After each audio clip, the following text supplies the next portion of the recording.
और बेटा आज रिजल्ट निकलने वाले थे ना, कैसा हुआ बताओ बताओ। सारा दिन मोबाइल में बैठा रहता है, पढ़ाई तो करनी ही नहीं है तुम्हें। ये क्या पढ़ाई हुई? ये करने भेजा था tuition? You're not using your full potential. Number दोगे तब तो पढ़ाई होगी। ट्यूशन के नाम पे घूमने जाते हो क्या?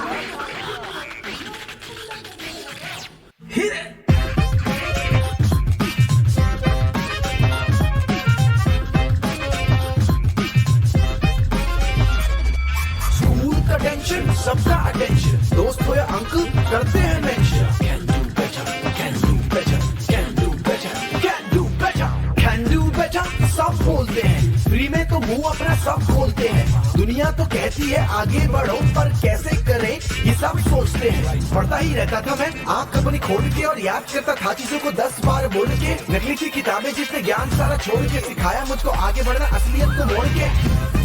आजा मिलके मचाते हैं, आजा तुझको पढ़ाते हैं, कुछ करके दिखाते हैं, आजा मिलके मचाते हैं। बस पढ़ना नहीं, बस पढ़ना नहीं, बस पढ़ना नहीं, बस पढ़ना नहीं, बस पढ़ना नहीं, बस पढ़ना नहीं, बस पढ़ना नहीं, बस पढ़ना नहीं, बस पढ़ना नहीं, समझना भी है, सिर्फ समझना नहीं, बरतना भी है। पढ़ने का मतलब सिर्फ रटना नहीं, रटे बिना मार्क्स लाना भी है। विल डू बेटर अब करते हैं, सारी जिम्मेदारी हम लेते हैं। सिर्फ बेटर नहीं अब बनोगे बेस्ट, फुल गारंटी हम देते हैं। आजा मिलके मचाते हैं, आजा तुझको पढ़ाते हैं, कुछ करके दिखाते हैं, आजा मिलके मचाते हैं, आजा मिलके मचाते हैं, आजा तुझको पढ़ाते हैं, कुछ करके दिखाते हैं, आजा मिलके मचाते हैं। तब तो पढ़ाई होगी। ट्यूशन के नाम पे घूमने जाते हो क्या?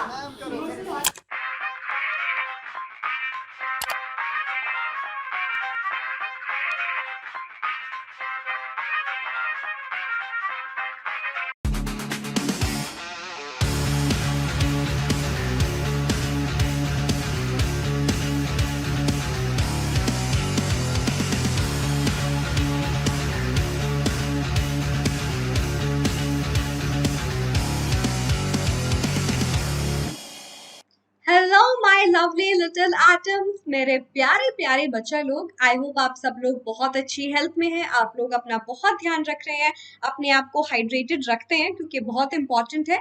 उसके साथ साथ केमिस्ट्री के जो थर्ड चैप्टर है उसको अच्छे से पढ़ रहे हैं। विद किससे? With none other than your Anubhav ma'am. ठीक है स्टूडेंट्स, मैंने आपको पिछले सेशन में भी बताया था कि जो एटम्स एंड मॉलिक्यूल्स है बहुत ही इंपॉर्टेंट टॉपिक है और जरूर टर्म 2 में आएगा, बट मैं रियली चाहती हूँ सिर्फ आप सब लोगों के लिए कि आप टर्म 1 में एटलीस्ट इस चैप्टर को करके रखो। इस तरीके से 1-2 बार पढ़ लो ताकि थर्ड बार जब आप करोगे it's like a revision for you, और टर्म 2 तक आप इसके प्रो बन जाओगे।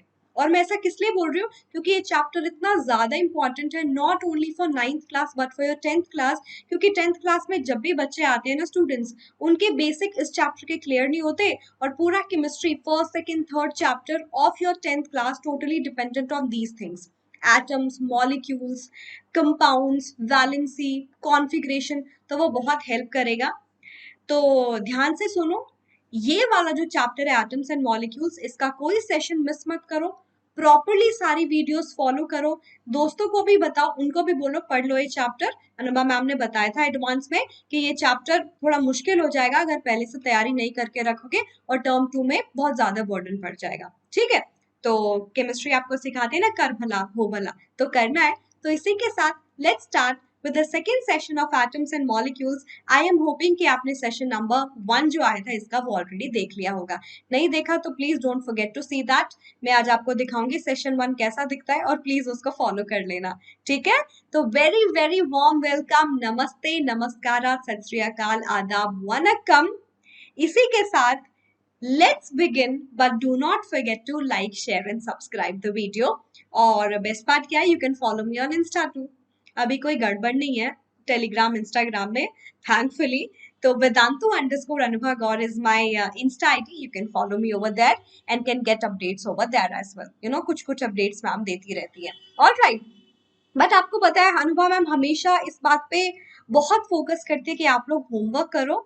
सिर्फ इसलिए स्टूडेंट्स के जब आप होमवर्क सबमिट करते हैं ना, हमें भी एक बूस्ट मिलता है कि आप लोग सारी वीडियोस को ध्यान से सुन रहे हैं उसको सुनते ही नहीं, आप फॉलो भी कर रहे हैं, और जो हम काम देते हैं बड़ी रिस्पेक्टेबल तरीके से उसको ध्यान में रख के सिंसियर तरीके से उसको पूरा करते हैं। तो मैं तो बहुत अप्रिशिएट करती हूँ कि जब आप काम पूरा करते हैं। तो all the claps for our homework rockers. We have Vinita. Vinita, so amazing to see your response. Champa, so great. Khagesh हमेशा ऑलमोस्ट हर सेशन में आता है और आंसर करता है। तो आपको पता है हमें भी बच्चे कुछ याद हो गए हैं, क्योंकि वो हर सेशन में आते, कोई सेशन मिस नहीं करते, डिटेल से अच्छे से पढ़ते हैं और एक्टिव रहते हैं, and I really appreciate that. तो अगर आप चैनल को सब्सक्राइब करके बेल आइकन को प्रेस कर लेंगे, आपको सारी वीडियोस का नोटिफिकेशन आता रहेगा, ताकि आप कोई भी वीडियो मिस ना करें, और इसी तरीके से सारे सेशंस पढ़ के एक्टिव बन के प्रो बन जाए केमिस्ट्री, फिजिक्स, बायोलॉजी, जितने भी सारे सब्जेक्ट्स, सारे 6 सब्जेक्ट्स जो वेदांतु पढ़ाता है। Alright, so I do hope so कि आप करें ऐसा। इसी के साथ लेट्स बिगिन। हाई फाई दे दो जल्दी से। मैम का गोल्डन हार्ट भी चलेगा कि ma'am you are having this heart, है ना, ये हमारी तरफ से आपके लिए वेलकम करने के लिए। Hi fi and golden heart. Okay, उसका मतलब ये नहीं कि थप्पड़ मारना है उस हार्ट को, अलग अलग। Hi fi and golden heart. Amazing, amazing students. So let's talk about atom. What do you think? What is an atom? Atom क्या है? Any comments? Atom क्या है? बहुत छोटी सी बात है, लास्ट क्लास में भी आपको बताया था कि एटम वो सबसे स्मॉलेस्ट पार्ट है किसी भी सब्सटेंस का, किसी भी मैटर का, जो एग्जिस्ट करता है, and they keep on repeating themselves and they create matter, है ना। तो जितने भी मैटर है उनके जो बिल्डिंग ब्लॉक है कि वो बन बन के रिपीट हो के हमारा मैटर बनाते हैं, वो एटम्स है। बिल्डिंग ब्लॉक क्या है मैटर के? एटम्स, ठीक है। और बहुत टाइम से हम बोलते आ रहे हैं कि एटम जो है that's the smallest indivisible particle of matter. हमारे डाल्टन ने, डेमोक्रिटस ने, even some Indian philosopher like Pakudha, Katyayana, and when we had our Kanad, सबने ये बोला कि परमाणु हिंदी में और इंग्लिश में एटम इनडिविजिबल पार्टिकल्स होते हैं, जो सबसे छोटा पार्ट है किसी भी एटम का, ठीक है। बट आपको भी पता है कि बाद में थ्योरी डिसअप्रूव हो जाती है, then some of the students are like ma'am ऐसा है तो हम पढ़ क्यों रहे हैं। पर चलो, आज हम वहां कहाँ पहुंचे जब इन साइंटिस्ट ने अपनी अपनी बात रखी, तभी तो साइंस को एक मौका मिला कि हाँ, लेट्स ट्राई टू रिसर्च कि अगर इसमें कुछ गड़बड़ी है हम और इसको इवॉल्व करते हैं और इवॉल्व करते हैं, तो उसको अप्रिशिएट करना तो बनता है ना। और आपको भी पढ़ना पड़ेगा, क्योंकि आपको भी वो सेंस ऑफ अप्रिशिएशन आना चाहिए। That's what we think. अब दिमाग में बात आती है कि मैम अगर मैं मैटर की बात करूं तो वो कुछ भी हो सकता है, बहुत छोटू भी हो सकता है, उसके अंदर है एटम्स। एटम्स तो और भी छोटे होंगे, तो एटम्स कितने छोटे होते हैं या कितने बड़े होते हैं, अगर हम उसको कंपेयर करना चाहे तो आप उसको इमेजिन भी नहीं कर सकते कितना छोटे होते हैं। अच्छा, इमेजिन कर सकते हो, इमेजिन करने में क्या जा रहा है। मैं पहले भी बता चुकी हूँ कि अगर आप एक रेन ड्रॉप को भी देखेंगे, रेन ड्रॉप क्या, एक ड्रॉप ऑफ वाटर को भी देखेंगे, उसके अंदर भी 10 टू द पावर 21 पार्टिकल्स हैं, और वाटर है ना, वाटर यानी कि 10 टू द पावर 21 मॉलिक्यूल्स हैं। अगर मैं एटम की बात करूं, एटम्स कॉन्स्टिट्यूट्स मॉलिक्यूल, तो एटम तो उससे भी ज्यादा होंगे। 10 को 21 टाइम्स लिख रहे हो एक छोटे से रेन की ड्रॉप में, एक छोटे से वाटर की ड्रॉप में, तो एटम्स बहुत बहुत बहुत छोटे होते हैं। इन जनरल अगर मैं बताऊं एटम का साइज कैसे फिगर आउट करते हैं, हम बोलते हैं एटम स्फीयर होता है, स्फेरिकल होता है, सेंटर में उसके एक न्यूक्लियस होता है, न्यूक्लियस में सारा मास पड़ा होता है। 4th चैप्टर में प्रूव करेंगे, रदरफोर्ड ने अपनी एक थ्योरी दी थी, उसके थ्रू रदरफोर्ड गोल्ड एक्सपेरिमेंट, जिसने प्रूव किया था कि कैसे सेंटर पे सारा मास होता है। अब देखो चार्ज साइज कैसे निकाला जाता है, क्योंकि स्फेरिकल है, सेंटर से अगर आप पूरा एक लाइन खींचो टू द पेरिफ्रे, ये क्या बताता है, अगर ये स्फीयर होता तो उसकी रेडियस को, यही एटम का साइज भी बताता है, क्योंकि atom is also like spherical. तो atomic radius is nothing but atomic size, क्योंकि उसका सारा का सारा स्फीयर सारी जगह से एक जैसा है, तो सेंटर से आप किसी भी पॉइंट पे चले जाओ वो रेडियस सेम रहेगी, that's what is it size. Centre से कितना ज्यादा दूर है वो उसका लास्ट शेल, जिसमें इलेक्ट्रॉन्स घूमते हैं। इलेक्ट्रॉन्स क्या होते हैं? Negatively charge particle, that's in the atom. आपको पता चलेगा 4th चैप्टर में कि atom is not the indivisible part, atom के अंदर भी पार्टिकल होते हैं like proton, electron and neutron. चलो वो तो बाद की बात है। अब साइज ऐसे निकालते पता चल गया आपको। अब ये है कि कितना छोटा होता है, ये जो डिस्टेंस है कितनी छोटी होती है, तो जनरली हम इसको नैनोमीटर में ऑब्जर्व करते हैं। नैनो का मतलब होता है 10 टू द पावर -9, अगर मैं उसको मीटर से कंपेयर करूं, ठीक है, कि अगर मैं 1 मीटर की बात करूं सॉरी, एक नैनोमीटर की बात करूं, एक नैनोमीटर में 10⁻⁹ मीटर होता है। एक मीटर का 10⁹ वाला जो पार्ट है ना, वो एक नैनोमीटर को रिप्रेजेंट कर रहा है, मतलब वो बहुत बहुत बहुत छोटा है। ठीक है, इतना छोटा कि अगर आप उसको कंपेयर करोगे ना वाटरमेलन सीड से, सोचो आपका हाइड्रोजन का atom which is the smallest atom possible, उसका साइज होता है 10⁻⁻10 मीटर, मीटर में लिखा है, और वाटरमेलन का सीड है 10⁻⁻1 मीटर। तो कंपेयर करके सोच सकते हो आप कितना छोटा होगा। वाटरमेलन का सीड इतना सा है, उसके कंपैरिजन में अगर आप किसी भी हाइड्रोजन का atom which is the smallest atom, क्योंकि hydrogen is the very first element, atomic number 1, वो कितना छोटा हो सकता है उससे। साइज है 10⁻⁻10 metre. Imagine, molecule of water, ये तो एटम है, एटम जब मिल जाते हैं तो मॉलिक्यूल बनाते हैं। तो what is water? That is H2O, right? दो हाइड्रोजन एक ऑक्सीजन से कंबाइन है, ये एटम से तो बड़ा होगा क्योंकि मॉलिक्यूल है। 10⁻⁹ जब हाइड्रोजन एक ऑक्सीजन से जुड़ जाते हैं। Molecule of haemoglobin, haemoglobin is a protein that's there in our blood, और वो जो हीमोग्लोबिन है 10⁻⁻8, उसका साइज कितना छोटा है। ग्रेन ऑफ सैंड, एक छोटा सा सैंड का ग्रेन 10⁻⁻4 मीटर में लिख रही हूं मैं, and 10⁻⁻2 watermelon seed 10⁻⁻1। It just giving a comparison कि एटम का साइज अगर इनसे भी इतना कम है तो हम इमेजिन भी नहीं कर सकते कितना छोटा होता होगा। और एटम इतना छोटा है, इसके अंदर न्यूक्लियस होता है वो उससे भी छोटा। Nucleus is like a football in the football stadium, trust me. Then उस न्यूक्लियस के अंदर पड़े होते हैं प्रोटॉन एंड न्यूट्रॉन, वो इमेजिन करो और छोटे होते होंगे। इलेक्ट्रॉन तो और भी छोटा होता है, अगर मैं इसके मास की भी बात करूं वो नेग्लिजिबल मास कैरी करता है, इसलिए हम उसको पढ़ते ही नहीं है। तो that's an amazing thing to know. ठीक है, अब बात आती है कि मैम चलो ठीक है एटम इतने छोटे हैं, पर क्या हम उन्हें देख सकते हैं? एटम को देख पाना आसान है क्या? ना, बिल्कुल भी नहीं। एटम को मैग्नीफाई लेंस से तो देख सकते ही नहीं, भूल जाओ। एक नॉर्मल माइक्रोस्कोप से भी नहीं देख सकते। एक बहुत ही पावरफुल माइक्रोस्कोप आता है जिसका नाम है STM। क्या नाम है स्टूडेंट्स? STM। STM की फुल फॉर्म है scanning, T for tunnelling, L for microscope, scanning tunnelling microscope. ये जो माइक्रोस्कोप है बहुत ही पावरफुल माइक्रोस्कोप है, किसी भी सब्सटेंस की इमेज को बहुत मैग्नीफाई करके दिखाता है, बट उसकी भी क्या मजाल कि वो एटम को पूरा अच्छे से दिखा सके, ऐसी ब्लर्ड इमेज दिखाई देती है। आप देख रहे हो ऐसी अरेंजमेंट, स्फेरिकल जो एटम्स है वो इस तरीके से ब्लर्ड इमेज कैरी करते हुए आपको दिखाई देंगे जब डेस्कटॉप से आप किसी सरफेस ऑफ मेटल को कनेक्ट करके देखोगे। ये मेटल है, ऐसे निडल रख जुड़ी होती है उस माइक्रोस्कोप से, और उसकी जो इमेज है वो डेस्कटॉप में दिखती है। जब आप उसको घुमाओगे तो आपको ऐसी इमेज दिखाई देगी।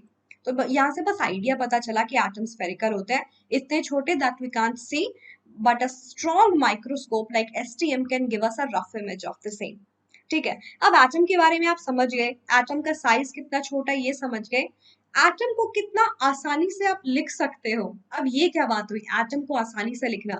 हाँ स्टूडेंट्स, कौन बार बार इतने बड़े बड़े नाम लिखेगा? हाँ, 118 एलिमेंट्स है, एवरी टाइम आई से कि बेटा इतना बड़ा नाम लिख दो, और 118, ये आप बोलोगे मैम ये तो पनिशमेंट दे दिया आपने। तो हम नहीं चाहते, साइंटिस्ट ने भी नहीं सोचा कि ऐसे पनिशमेंट दी जाए आपको, तो डाल्टन ने इन वे पनिशमेंट दिया आपको। डाल्टन ने बोला देखो मैं बताता हूँ, मेरे पास कुछ तरीके हैं एटम्स के जो नेम है उसको सिंप्लीफाई तरीके से लिखने के लिए, सिंबल्स यूज करना शुरू कर देते हैं। उसके सिंबल देखोगे आप, बोलते हैं इससे अच्छा तो हम नाम ही याद कर लेंगे, इसको याद करना ज्यादा मुश्किल है। Hydrogen a circle with dot, carbon entire black circle, sphere बोल लो चाहे तो, ऑक्सीजन एकदम हॉलो, फॉस्फोरस कौन सा साइन होता है? Mercedes, I am not sure, मतलब आई गेस सो। सल्फर ये पूरा क्रॉस लगा दिया, ठीक है। प्लैटिनम P, बस simple. Iron I, copper C, silver S। AG ma'am, हाँ एजी मैम को S लिख दिया इन्होंने, गलत बात। Gold G, lead L, mercury shining shining shining like this. तो मजा नहीं आया है ना। और एजी कहाँ से आया ये भी मैं आपको बताऊंगी, पर ये मजा नहीं आया, इसने इसने तो हमारे काम को और मुश्किल कर दिया। तो look at the smile, the wicked smile Berzelius is giving. Berzelius is like, क्या डाल्टन तुमसे ना हो पाई। मतलब तुमने बहुत अच्छा काम किया, और साइंस में रिस्पेक्ट बहुत जरूरी है, बट देखो मैं सजेस्ट करता हूँ कुछ आसान तरीका। उसने क्या बोला, एलिमेंट का पहला लेटर उठाओ, अगर बार बार वो रिपीट हो सकता है कि कोई और दो एलिमेंट सेम लेटर कैरी कर रहे हैं, तो पहला लेटर, कभी कभी फर्स्ट और सेकंड लेटर का कॉम्बिनेशन, कभी कभी फर्स्ट और थर्ड लेटर का कॉम्बिनेशन। जिंदगी आसान करो, मुश्किल नहीं। और वो किया भी गया, आईयूपीएससी ने उसको अप्रूव भी किया। आईयूपीएससी क्या है, international union of pure and applied chemistry. तो जो भी सब्सटेंस को नाम देना होता है, चाहे वो ऑर्गेनिक हो चाहे वो इनऑर्गेनिक हो, मतलब चाहे वो लिविंग सोर्स से मिला हो चाहे नॉन लिविंग से, आईयूपीएससी उनके नाम को अप्रूव करती है। ठीक है, तो उन्होंने बोला ठीक है, तुम बिल्कुल सही कह रहे हो, लेंदी नेम का कोई सेंस नहीं बनता, हम सिंबल्स की एब्रिविएशंस यूज करेंगे, जिसमें हम जो भी मैंने बताया वो उठाएंगे। ठीक है, तो नाइट्रोजन के लिए N उठा लिया, क्लोरीन के लिए Cl उठा लिया, ये फर्स्ट एंड थर्ड। पर याद रखना, जब पहला लेटर कैपिटल होता है, दूसरा कभी भी कैपिटल नहीं होता, वो कंपाउंड लिखते हैं वैसे। तो फर्स्ट इज कैपिटल, अगला लेटर हमेशा उसके बाद जो भी होगा स्मॉल होगा। Neon not N capital E, Ne, याद रखना इस बात को, बहुत इंपॉर्टेंट है। मैं एग्जांपल से समझा दूं कहाँ कंफ्यूजन हो सकता है। ये देखो, ये है कोबाल्ट, एक एलिमेंट का सिंबल, हमेशा छोटू, क्योंकि अगर आप ऐसे कोबाल्ट लिखोगे तो गलत हो जाएगा, क्योंकि ये तो कंपाउंड है। कंपाउंड में हम पूरा बिग लेटर्स लिखते हैं, दिस इज कार्बन मोनोऑक्साइड। ठीक है, तो कंफ्यूजन को अवॉइड करने के लिए we always use first letter as capital, second as small. या चलो ठीक है, ये बात आपको समझ आ गई। हीलियम He, निकल Ni। तो आप बोलोगे मैम कुछ एलिमेंट्स हमने देखे ना अजीबो गरीब नाम, सोडियम का तो नाम S होना चाहिए, SO होना चाहिए, हम ना लिखते हैं, ना ना ना ना। तो वो कहाँ से आया? तो उन्हें लगा कि भाई Latin, German, Greek, specifically talking about Latin and Greek, इन्होंने ने बहुत ज्यादा योगदान दिया है फिलोसॉफिकल टाइम से साइंस में, तो उनके नाम को हम, उनके ओरिजिन को नहीं भूल सकते। तो आज भी बहुत सारे एलिमेंट ऐसे हैं जिनके नाम को हम उनके लैटिन नेम से उठाते हैं। जैसे कॉपर को हम Cu क्यों लिखते हैं? क्योंकि उसका लैटिन नेम क्यूपरम होता है और उसके फर्स्ट सेकेंड लेटर से उसको बनाया गया है। गोल्ड को Au क्यों बोलते हैं? क्योंकि वो ऑरम से आया है, Au। Gold, copper, more of like English name now. ठीक है, ये नाम बड़ा अमेजिंग लगता है। SB, एंटी मनी, मनी के ऑपोजिट है, बट ऐसा कोई होगा क्या? Anti money, may be some sadhu mahatma only. That anti money is stibium, SB, stibium. ठीक है, cuprum, aurum which is gold. Fe, iron का इससे क्या connection? Ferrum, that's the Latin name. Pb, amazing, plumbum, more of like plumber. कुछ भी हो, जुगाड़ याद दिमाग में होना चाहिए कि किस तरीके से किया जाए। Which is are lead, some students call it lead, ये लीड नहीं है, ठीक है, लेड है। Hg, हाइड्रोगायरम, मर्करी इसका हमारा इंग्लिश नेम है। K for kalium which is our potassium. Ag ma'am, argentum यहाँ से आया है, which is silver, but silver मत बोलो हाँ, बट चलो चलेगा, कोई बात नहीं, प्यार से बोलोगे तो चलेगा। ना ना ना ना, दैट नाइस नेट्रियम, Na यहाँ से उठाया, विच इज योर सोडियम। और W you can say wolfram, which came from your tungsten. Wolfram, wolf जैसा, टंगस्टन, बल्ब में यूज करते हैं ना टंगस्टन का फिलामेंट, वो वाला, राइट? So amazing. तो now you know how to write the element symbol also. But atom का मास कैसे निकाला जाएगा अगर वो इतना छोटा है? क्या टेक्निक यूज करेंगे? बिल्कुल बता देती हूँ। बट देखो कैसे वेदांतु के प्लेटफॉर्म पे आप 100% नॉलेज पा सकते हो, सारे कॉन्सेप्ट क्लियर होंगे। इतने स्टूडेंट्स के मैसेज आते हैं और दिल से खुशी होती है कि they are telling that they have improved so much और उनके सब्जेक्ट्स बेटर हो गए हैं। तो स्टूडेंट्स मैं बता रही हूँ, Vedantu is offering VIP, Vedantu improvement promise, के बच्चा लोग आपका इम्प्रूवमेंट गारंटीड है। अगर इम्प्रूवमेंट नहीं हुआ तो पैसा वापस, सारी। बट ऐसा हो नहीं सकता क्योंकि classes are designed in such a wonderful manner and इतना प्रॉपरली डिजाइंड है। हर सेशन में आपको क्विजेस अटेंड करने को मिलेगी, आपको इंटरैक्ट करने को मिलेगा, डाउट सॉल्व होंगे, आप चैप्टर के बाद टेस्ट देते हैं, रिविजन क्लासेस, एवरीथिंग। और अगर आप 70% क्लासेस अटेंड कर ही रहे हैं, 70% टेस्ट एंड असाइनमेंट कर ही रहे हैं, 75%, तो दैट्स 100% गारंटी कि इम्प्रूवमेंट होगा। नहीं तो अगर इम्प्रूवमेंट नहीं कर पाए तो प्रॉमिस ब्रेक हो गया, तो पैसा आपको वापस मिल जाएगा। और ये लॉन्ग टर्म का है, ट्रायल पैक के लिए नहीं है। 1 month is more of like a trial pack. या तो आपको as I said unlimited live class attend करने को मिलेगी, आपके ऊपर पे है। यानी कि आपका कोई भी पर्टिकुलर बैच है, उस बैच की क्लासेस भी लगा सकते हो, अनलिमिटेड जितने चाहे किसी भी चैप्टर को 10, 100, 1000 बार पढ़ो, इतनी फ्रीडम है आपके पास, even for a single month. और हर सेशन में लाइव क्विज के थ्रू आपको सिखाया जाएगा। क्विज क्यों इंपॉर्टेंट है हमारे लिए? टू गेट एन आइडिया कि आपको सब समझ आ रहा है, आप पार्टिसिपेट करो, आप इन्वॉल्व करो, क्योंकि वो ज्यादा दिमाग में रहता है। एंड एक हेल्दी इन्वायरमेंट में compete करते हो विद द स्टूडेंट्स। compete क्यों हेल्दी वर्ड इसलिए यूज किया क्योंकि it's just a learning process. ऐसे तो हमारा टोटल पर्सनालिटी का भी डेवलपमेंट होता है, आप ज्यादा अच्छे से सीखते हो, ठीक है, इसी पे हम हमेशा फोकस करते हैं। And the best part is, मान लो कोई सेशन मिस हो गया किसी भी वजह से, आपने लगा मैम रिप्ले कौन देखेगा 1 घंटे, पहली बात स्पीड मैनेज कर सकते हो, दूसरी बात हर रिप्ले में लाइव क्विजेस चलती है, जो भी टीचर क्विज ले चुका है वो आप जब सेशन देखोगे आपको लाइव जैसा लगेगा, पार्टिसिपेट करो और लीडर बोर्ड में नाम भी आएगा। तो यहाँ पे भी बर्डन नहीं लगेगा कि यार मेरी गलती से क्लास मिस हो गई, मेरा टेस्ट था कोई, मुझे स्कूल का एक्स्ट्रा काम था, प्रोजेक्ट था, मेरी तबीयत खराब थी, कोई भी रीजन हो, ठीक है, you have this liberty to see the video again with quizzes.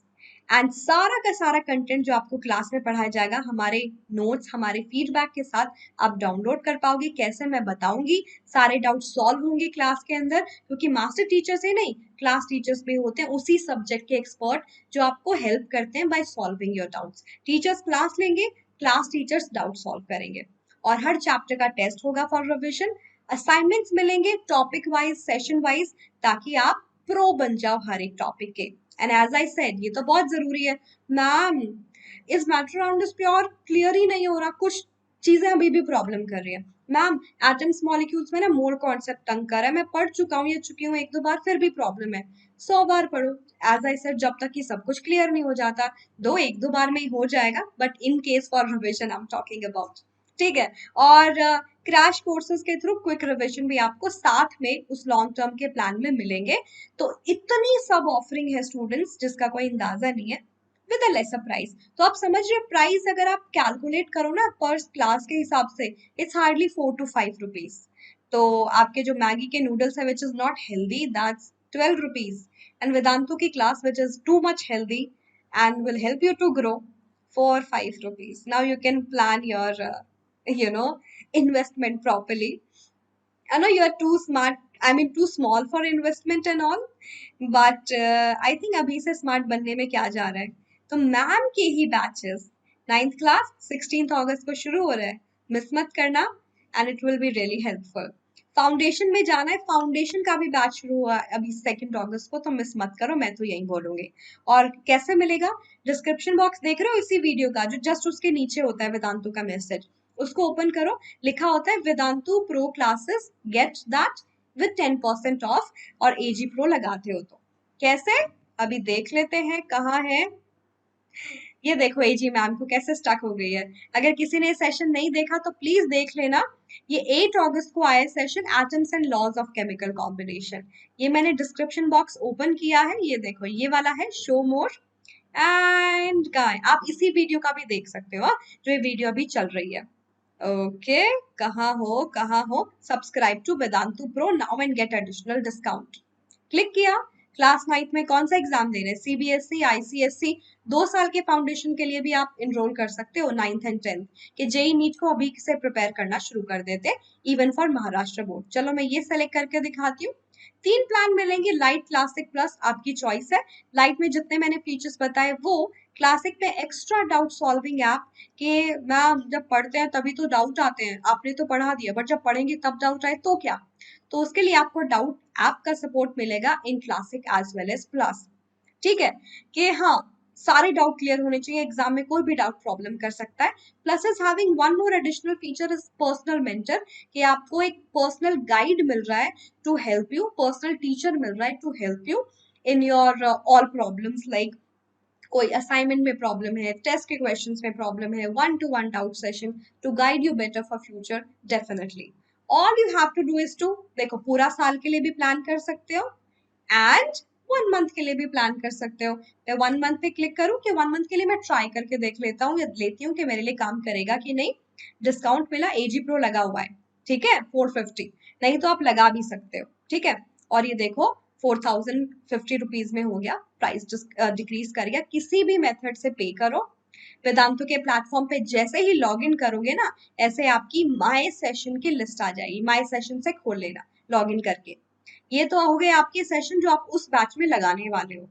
अगर मैं पुराने सेशन पे जाऊं तो यहाँ से जा सकती हूँ, पास्ट पे क्लिक करके पुराने सेशन के रिप्ले भी देख सकते हो, उनके नोट्स भी ले सकते हो। ठीक है, तो ये देखो रिप्ले पे क्लिक किया मैंने, यहाँ पे आप सारे के सारे रिप्ले देख पाओगे। कोई प्रॉब्लम हो दूसरा रिप्ले भी आपके लिए आ जाएगा एंड आपके सारे के सारे डाउट्स भी सॉल्व होंगे। ठीक है, तो ये तो बहुत बढ़िया बात है और ये प्रायोरिटी में होना भी चाहिए। तो you will really enjoy this platform. That's something I can say totally. Yeah, that's I can say totally. तो इसी के साथ सारे पॉइंट्स क्लियर है तो थम्स अप दे दो, और जितने भी लोग प्लान करें जल्दी से प्लान कर लो, क्योंकि 16th Monday, why to wait? Make up your mind. Okay, चलो फिर अभी हम एटम के मास यानी कि एटॉमिक मास के बारे में भी बात कर लेते हैं कि एटम पता चल गया, साइज पता चल गया, मास कैसे निकालेंगे, या हम ही निकालेंगे क्या, या हमें याद करना होगा। तो स्टूडेंट्स, एक एटम के मास को एटॉमिक मास बोलते हो, पर क्या इतना इजी है उसको याद करना? अगर मैं बताऊंगी तो बहुत मुश्किल हो जाएगी। ठीक है, जैसे स्टूडेंट्स मैं हाइड्रोजन का एटॉमिक मास बताती हूँ। अब सोचो 118 एलिमेंट्स के मास को आपको ऐसा याद करना पड़े, 1.676 into 10 to the power minus 24 ग्राम। एटम्स आर सो स्मॉल, तो उनका साइज के साथ साथ मास भी बहुत कम होगा। सोचो मैं आपको बोलूं कि 118 एलिमेंट्स के मासेस को इस तरीके से याद करना सबका, you will be like ma'am chemistry is becoming too much burden for us, chemistry is too much to handle. तो ऐसा नहीं होना चाहिए, है ना। तो हर एटम का जो वो एटॉमिक मास है उसको किसी आसान तरीके से निकाला जाए, ताकि वो कोई ऐसा होल नंबर आ जाए, होल नंबर को तो हम फिर भी याद कर लेंगे, है ना। 13, 15, 22 ऐसा कोई नंबर है तो चलो ठीक है, याद किया जा सकता है। तो देखते हैं कैसे याद करोगे। क्या बोला कि चलो होल नंबर में कैलकुलेट करना है, उसके लिए तो हमें किसी को एक रेफरेंस मानना पड़ेगा, और एक हम काम करते हैं उसके रेफरेंस में हम मास निकाल लेते हैं कि भाई इसके कंपैरिजन में हमारे एटम का मास 1 टाइम है, 2 टाइम है, 5 टाइम है, 10 टाइम है। जैसे हम कंपेयर करते हैं ना, कई बार लोग कंपेयर करते हैं, अरे तेरा भाई तो तुझसे 5 इंच लंबा है, तू इतनी छोटी है ना। ये मेरे साथ होता है बाय द वे, 5 इंच नहीं, my brother is taller and I am like tiny, but ठीक है, छोटू है अनुभव मैम, ठीक है, ये दिमाग होना चाहिए। जोक से पार, I'm just telling, कंपैरिजन होता है कि हाँ भाई your brother is 1 feet taller than you, an example, your brother is 5 kg heavier than you, है ना, हम कंपैरिजन कर रहे हैं। तो इसी तरीके से हम एटम के मास को निकालने के लिए एक रेफरेंस सेट कर लेते हैं कि हर किसी दूसरे एटम के मास को उसे कंपेयर करके निकालेंगे, और वो रेफरेंस है कार्बन, कि कार्बन के कंपैरिजन में आपका मास इतना क्यों है। बट पहले कार्बन को रेफरेंस नहीं माना गया था, हाइड्रोजन को माना गया था। फिर साइंटिस्ट अग्री नहीं किए, क्योंकि हाइड्रोजन ना सारे के सारे एटम के साथ कंपेरेबल नहीं था और रिएक्ट नहीं कर रहा था। उसके बाद ऑक्सीजन को भी माना गया, और ऑक्सीजन में क्या कंफ्यूजन हुई, फिजिसिस्ट और केमिस्ट भिड़ पड़े आपस में। कुछ बोल रहे कि ना ऑक्सीजन के दो टाइप के मास होते, कौन सा उठाओगे, 16 वाला उठाओगे, 18 वाला। तो कार्बन ने बोला कि मैं कंफ्यूजन कम कर देता हूँ, मैं बेस्ट हूँ चूज करने के लिए, और सब लोग सारे साइंटिस्ट अग्री भी कर गए कि कार्बन जिसका मास 12 है, 12 यूनिट, उसको रेफरेंस मानेंगे। 12 यूनिट है क्या, आइसोटोप, जिसके बारे में मैं 4th चैप्टर में पढ़ाने वाली हूँ, कि कार्बन जो है ना, अगर मैं एक एलिमेंट ले लूं, जनरली 98.9% जो कार्बन है उसका मास 12 यूनिट ही होता है। बाकी कुछ एटम हो सकते हैं जिसका मास 13 या 14 यूनिट भी हो, उनको आइसोटोप्स बोला जाता है। Same elements atom can carry different mass sometimes, isotopes. ठीक है, तो कार्बन 12 को सब लोग मान गए कि इसकी ना अबंडेंस भी बहुत ज्यादा थी। अबंडेंस का मतलब नेचर में अगर मैं उसका सैंपल उठाती हूँ वो कितना परसेंट है, ठीक है, कि 1 किलोग्राम मान लो मैंने कार्बन ले लिया, उसका 98.99 जो परसेंट है ना वो कार्बन 12 ही होंगे। बाकी का हो सकता है थोड़ा सा परसेंटेज बाकी एटम्स के हो, but that's not the concern.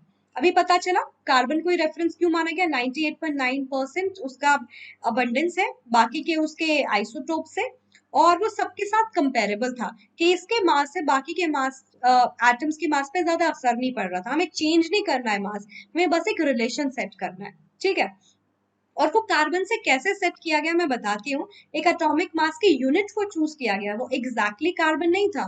जैसे मान लो मेरे पास एक वाटरमेलन है, मैं उसके 12 इक्वल टुकड़े कर लूं। घर में वाटरमेलन आया और सोचो 12 मेंबर थे और 12 में से सबको खाना इक्वली खाना है, तो मॉम या घर का कोई मेंबर क्या करेगा कि चलो 12 इक्वल पार्ट कर देते हैं, सब एक एक पार्ट शेयर कर दो, एक एक पार्ट शेयर कर दो। तो मैं उस एक पार्ट को क्या मैं बोल सकती हूँ पूरे वाटरमेलन का 1/12 पार्ट था वो। क्यों? 12 इक्वल पार्ट करोगे तो एक पार्ट क्या कहलाएगा? 1/12 पोर्शन। सिंपल सी बात है, मैथ्स की बात है। तो इसी तरीके से कार्बन के एटम का मास था 12 यूनिट। हमें कुछ सेट करना था कि एक ही यूनिट हम मास ले, क्योंकि एक जो नंबर है वो एग्जैक्टली मास को डिफरेंशिएट दूसरा नहीं करेगा, चेंज नहीं करेगा। तो ये मान लो कार्बन का एटम था जिसका मास था 12 यूनिट। अगर मैं 12 इक्वल पार्ट कर दूं तो हर एक जो पार्ट है उसको मैं 1 यूनिट बोल सकती हूँ, बिल्कुल बोल सकती हूँ, है ना? कि अगर मैं 12 यूनिट कर दूं equal equal 1 unit is something that I can take, और उसी को रेफरेंस माना गया। और वो 1 यूनिट बेसिकली था क्या? 1/12 part, 1/12 part taken of the mass of entire C12 atom. Entire C12 इतना था, उसका 1/12, 12 equal part करके 1 part ले लिया, 1/12 of the mass of entire C12 atom, that giving us 1 unit and that we are taking as reference. ठीक है? पहले उसको AMU बोला जाता था, atomic mass का unit, AMU atomic mass unit, but recommendation I IUPAC से कि अब नया यूज करते हैं, U यूज कर लेते हैं। U is unified mass. Unified मतलब something that's unified, unity, जो एक fixed mass है, ठीक है? तो इस तरीके से कार्बन को माना गया। 1961 में उसको यूनिवर्सली एक्सेप्ट किया गया, कार्बन 12 के आइसोटोप को। ठीक है, समझ में आया? तो ये एक मार्क में पूछा जा सकता है as MCQ also, you can select that according to recent pattern, कि 1 एटॉमिक मास यूनिट जिसको हमें रेफरेंस मानना है, 1 यूनिट यूनिफाइड मास जिसको रेफरेंस मानना है, जिसे सारे एटम के मास को कंपेयर करके देखना है कि वो कितने हैवी है as compare to this unit, वो क्या है? 1/12 portion of mass of the entire C12 atom, क्योंकि उससे 1 यूनिट आता है और 1 ही आना चाहिए, क्योंकि वो एग्जैक्ट मास ऑफ एटम को अफेक्ट नहीं करना चाहिए। तो ये बात समझ में आ गई? सोचो ये वाटरमेलन का piece is like that 1/12 of the C12 atom, इतना था।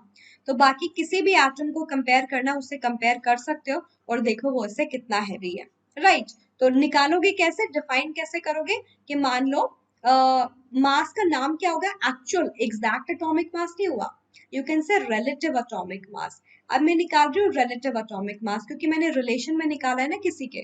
तो देखो कैसे सेट करते हैं, एक तरफ वो C12 रखा, दूसरी तरफ दूसरा एटम, कंपैरिजन कर रहे हो, तो उसका फॉर्मूला लिखना है तो क्या आ जाएगा?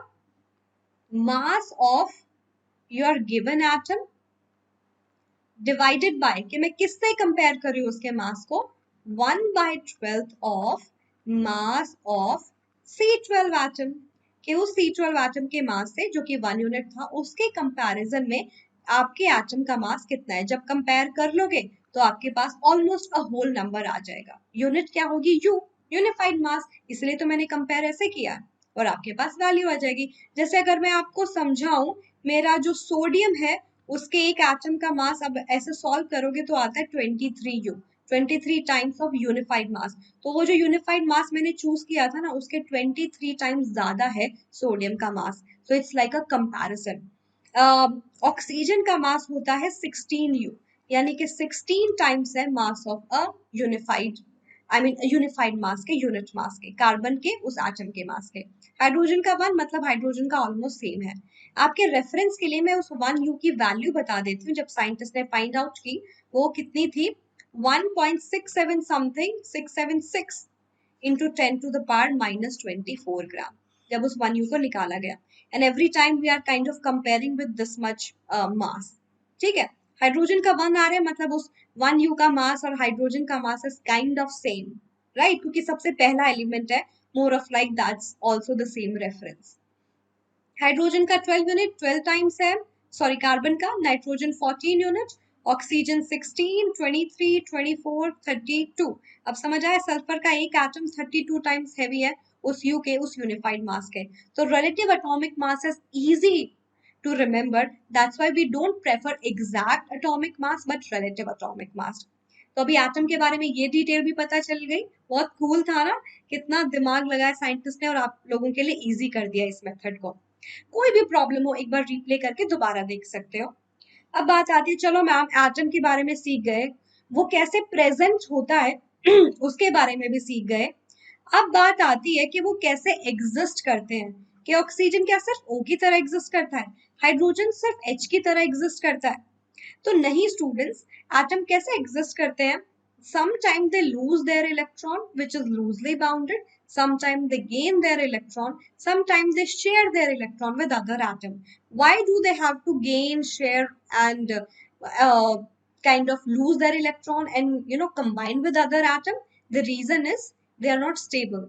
Just to get stability, they do the same thing.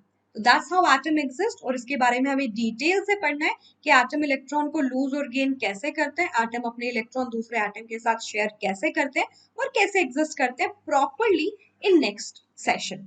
तो स्टे ट्यून्ड और नेक्स्ट सेशन को भी प्रॉपरली देखना ही देखना है। मैं बार बार इस पे एम्फोसाइज कर रही हूँ कि इस चैप्टर को बहुत अच्छे से रिवाइज करो, जितनी बार हो सके प्रैक्टिस करो इसकी।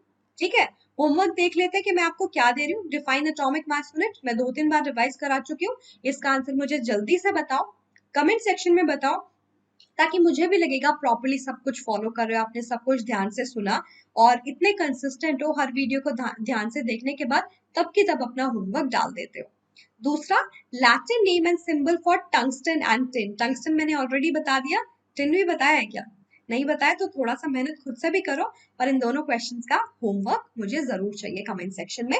और ये भी कि सेशन कैसा लगा, आई होप इट्स क्लियर और वेदांतु के इम्प्रूवमेंट प्रॉमिस में बिलीव करो, बिकॉज यहाँ समझ आएगा, मजा आएगा एंड वेदांतु है तो मिलके मचाएंगे, right? And don't forget to be a part of my batches as well. मेरा 9th क्लास का बैच शुरू हो रहा है 16 अगस्त को नया, 2 अगस्त को भी मेरा ही बैच शुरू हुआ था।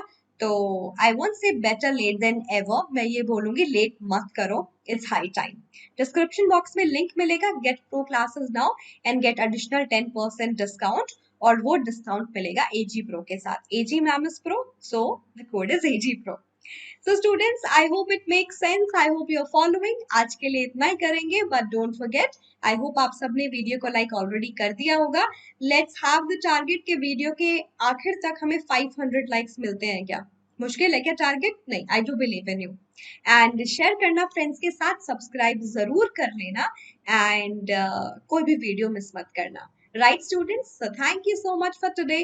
We'll meet next time. Until then, stay tuned. Bye bye. Take care. Hasta la vista.